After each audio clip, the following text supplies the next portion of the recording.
আসসালামু আলাইকুম। আমি গতকালকে নয়াপল্টন চায়না টাওয়ারের সামনে থেকে পার্স ব্যাগটা পাইছিলাম।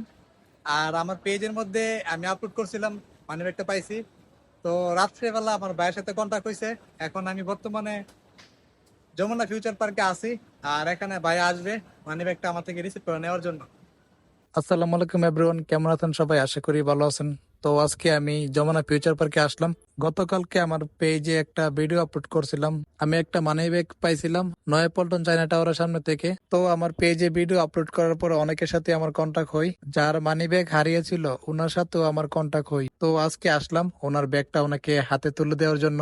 আর আমরা এখন বর্তমানে যমুনা ফিউচার পার্কের উপরে যাইতেছি। তো ওইখানে আমাদের অনেক কাজ ছিল।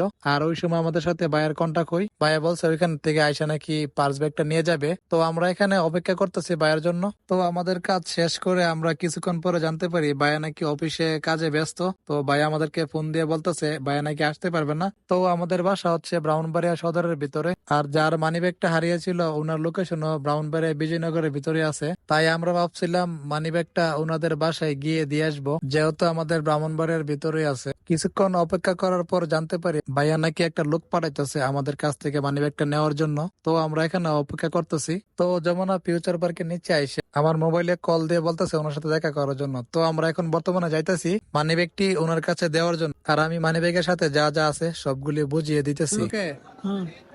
এই যে আমরা যা পাইছি সবগুলো না আছে বুঝে নিলেন। যেরকম ভিডিও দেখছেন আপনারা ওইরকম অনেক আছে।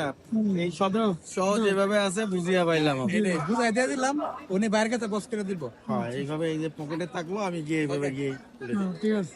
তো যারা আমার আগের ব্লগটা দেখেন নাই, ব্লগটা দেখে আসেন, আশা করি বুঝতে পারবেন আমি কি বিষয় নিয়ে এই ব্লগটা করলাম। তো এই ছিল আমার ছোট্ট একটা মিনি ব্লগ। আর এই ব্লগটা যদি আপনাদের কাছে ভালো লাগে থাকে সবাই লাইক কমেন্ট শেয়ার করুন। আর আমার ইউটিউব চ্যানেলটাকে সাবস্ক্রাইব করতে ভুলবেন না। ধন্যবাদ সবাইকে, ভালো থাকবেন, সুস্থ থাকবেন, আল্লাহ হাফেজ।